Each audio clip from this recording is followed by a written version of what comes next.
Paddy the Baddy, who's going to make his debut, by the way, Saturday, put out an interview today, and he said that this, his UFC debut, is his third offering in the UFC, first one he accepted. In other words, he's told the UFC no twice over time. And he laid out his story. He said, I was just too young. I wasn't a proper professional. I wasn't properly training. I was out partying and having a good time, and I wasn't ready to go to the UFC. I'm now ready, and I got the right team around me and the strength and conditioning. And wait until you see me. I look fantastic. I like the whole story. I don't believe any of it. There is no part of me that believes an aspiring mixed martial artist said no to the UFC, not only once, but twice. Oh, by the way, was continuing to fight on the regional scene. I don't believe it. Now, I don't have to believe it. It's a great story. All for it.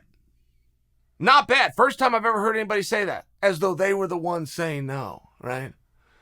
Which I might have bought if he had put his MMA career behind him. I don't buy that he's then going and fighting some smoker for $300 at the dog park in front of his parents and whatever neighbor he could get to come along and watch. I don't believe it. Let's say I'm wrong. Let's say it's true. That would make Paddy a bit of a dope.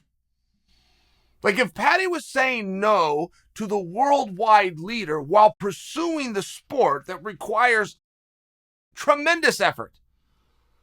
2 workouts a day, every day, and all you can do between those workouts is try to recover so that you have the energy to go through the second one, and you say no so that you can continue to fight at the local YMCA or PAL club, you're a bit of a dope.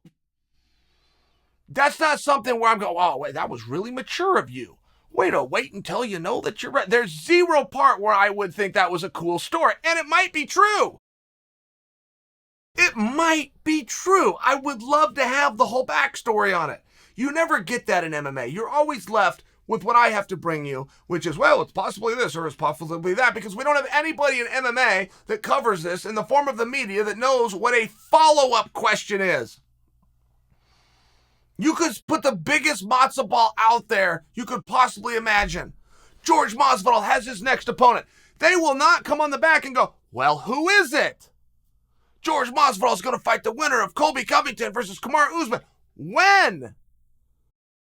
Where? How? Who, what, when, where, and why? The 5 W's, if you have that, you've told a story. If you leave out any one of the 5 W's, you have not told a story. I don't put this on Paddy. I put this on whoever it was that asked him the question, got this tremendous answer that nobody's ever given, that he said no to the UFC twice.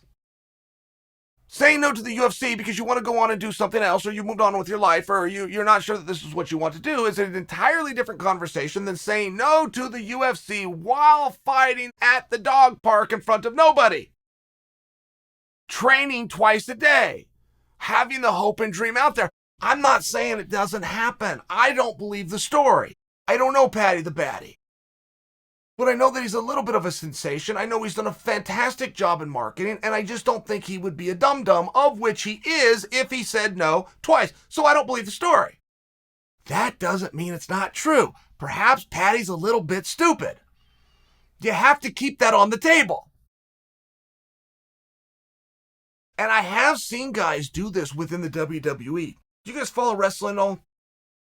I don't follow it anymore because the WWE is rotten garbage. They don't deserve for you to watch. But there was once upon a time, and it wasn't that long ago, 4 or 5 years, guys were asking for releases.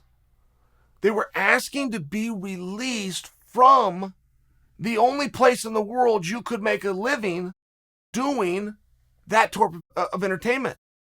And one of the guys, and I think it was Rhodes, by the way, who's gone on and done a great job. He should be very proud of himself. He had an ace up his sleeve when he wanted to be released. But one of the statements that he made, I think it was Rhodes, I want to be released. I'm going to go on the indie tour, and then I'm going to come back.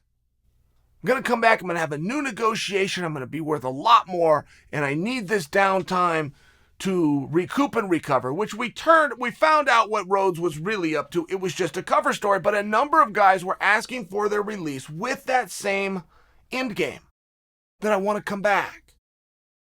And I just remember being a viewer, sitting back and having the question, why do you want to leave a place where your goal is to get to the place you're already at? I was stuck.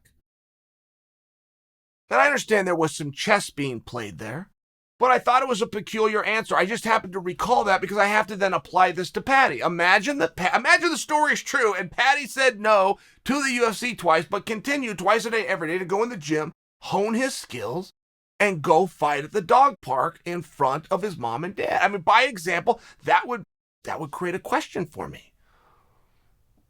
Why? What were you thinking? Was your team and your managers and your trainers, all which are part of the business, all which get a piece, all of which are contributing, were they frustrated by that? Were your parents, when you forego college, when you did not have a regular job because you were chasing your dream and they got behind you and backed you, and you had said dream and you said no to it, what was their response?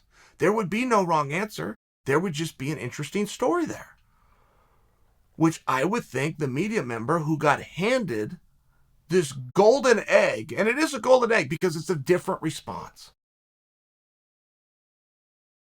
Fighter interviews and meetings and pre-fights and post-fights, they used to be something special. Now it's just a new guy saying the same thing. It's a different talking head telling you he feels better than he ever has. And his new diet, and his new training, and he's worked smarter, not harder. It's just a new guy saying the same thing. Paddy offered something different. Paddy claims that he said no to the UFC, and then they came back a second time, which is surprising as that is to me. It's his story. He said no a second time, and they came back a third. That is interesting to me. I find that interesting. I have never heard that before. That is something of all the media that was done that stood out and that was different and was unique. It doesn't have the 5 W's. It didn't get a follow-up question. Welcome to MMA.